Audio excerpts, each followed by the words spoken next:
everything's either trying to poke you, scratch you, bite you. Hey friends, I'm Stacy. And I'm Kevin.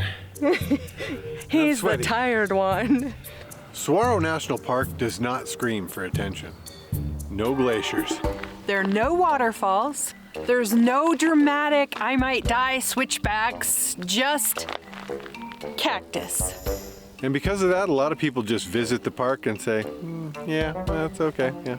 But there's one thing people don't tell you. Saguaro is either quietly incredible or deeply underwhelming. It really depends on how you visit the park, and that's what we're gonna show you. The west side is the overachiever. That is where the saguaros are tall, dense, and clearly showing off. If you only have a few hours or you're visiting when it's hot enough to cook an egg on your hood, this is your side.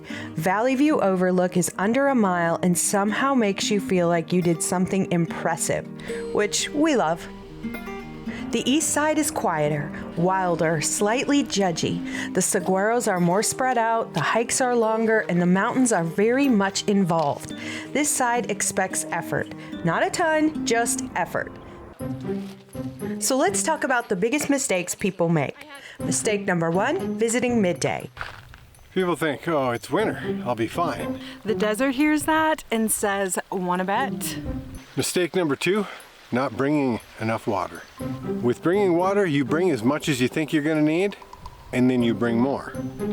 Especially in the summer, Saguaro midday is super hot, but in the winter, it can be kind of relaxing. It's been warm, but it's doable. So midday, it's hot, the sun rays are straight, and the cactuses start looking at you like they're annoyed with you.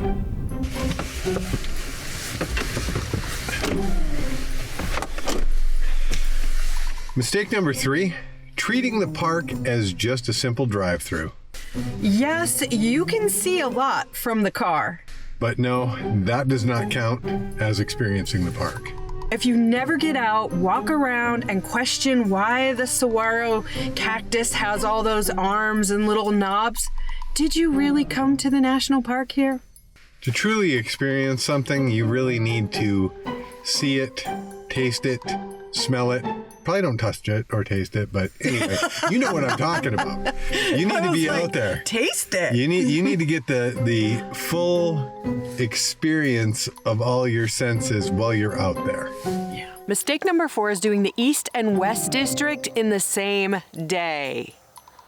They look close on a map, but they are not. They are about 50 miles apart and it takes like about an hour. So trying to do both in one day, too much rushing, driving like crazy, eating granola bars just to try to get through the day. All right, so we've given you a lot of tips today, but I think I'm gonna throw in a bonus tip, and that is don't use a cactus for toilet paper.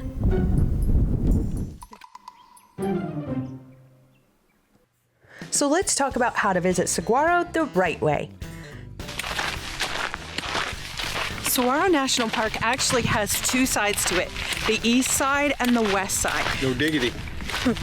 So we're starting with the east side, which is Rincon Mountain. Yep. And we are here early in the morning. Early morning is best. Not as early as we would have liked, but it's January, so it's not gonna be as bad as far as the heat.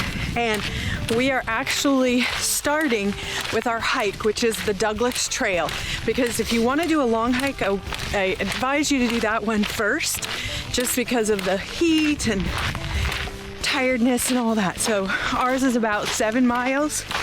And one thing to note is that the Douglas Trail, you actually don't need to go into the park first.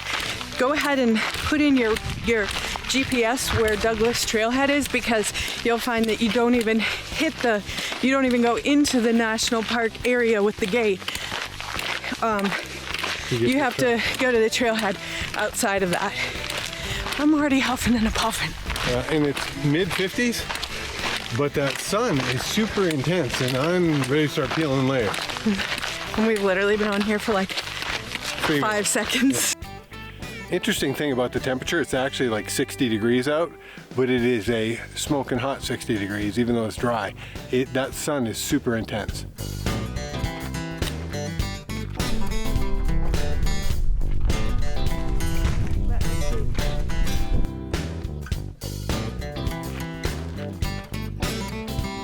You might not be able to hear me because of all this wind up here, but this trail is absolutely stunning. It's just a huge surprise.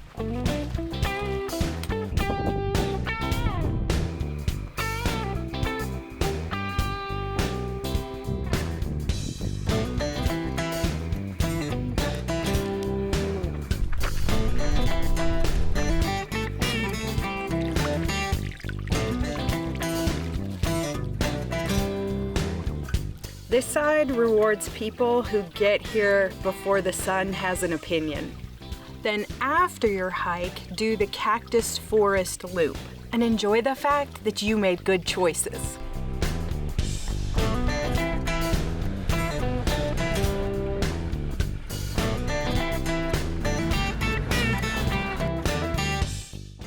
We are here at day 2 in the Saguaro National Park, and today we are doing the west side. And just like the east side, start early and enjoy the magic of the sunrise.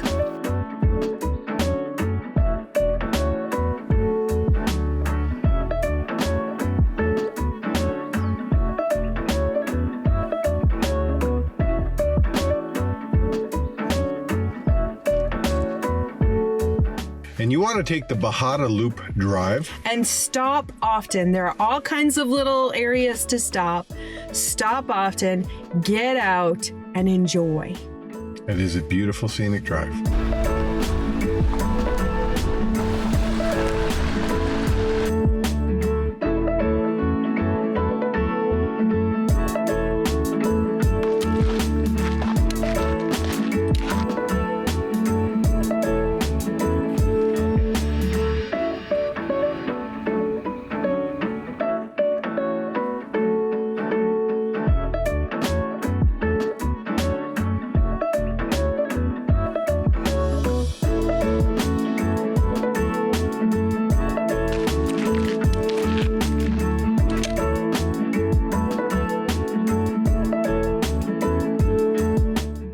Saguaro National Park is not for people who need constant stimulation. Kev, you need to leave. It's a good thing I got you here. You've been stimulating me all day. And Saguaro National Park is not boring. And here's the interesting thing. Everything's either trying to poke you, scratch you, bite you. So, you know, it's definitely not boring, because even if you don't like the scenery, you're looking at it very close to make sure you don't encounter all of these things trying to get you. If you're into waterfalls, alpine lakes, tons and tons of shade, this might not be your park. And that's okay. The desert understands. Basically, it's just honest. And if you visit it the right way, it's really, really good. We love it. So get out there, have an adventure, and be free. See you in the next adventure.